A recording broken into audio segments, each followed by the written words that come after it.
আসসালামু আলাইকুম। এখন আমরা অঙ্কন করব 150 ডিগ্রি। 150 ডিগ্রি কোণ অঙ্কন করার জন্য যে কোনো একটি রশ্মি নেই। এই রশ্মির এই প্রান্তবিন্দুকে কেন্দ্র করে যে কোনো চাপ নিয়ে,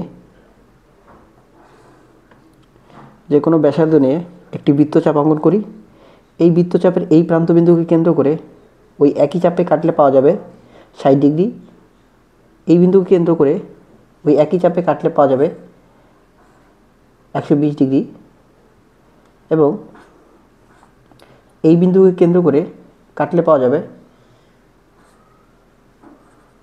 180 ডিগ্রি। 120 ও 180-র সমদ্বিখণ্ডক 30 ডিগ্রি। তার জন্য ওই একই চাপে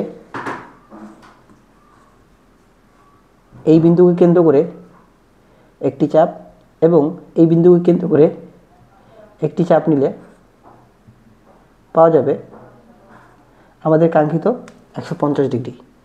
অর্থাৎ এই বিন্দু ও এই বিন্দুকে কেন্দ্র করে বর্ধিত করে দিলে পাওয়া যাবে আমাদের কাঙ্ক্ষিত 150 ডিগ্রি।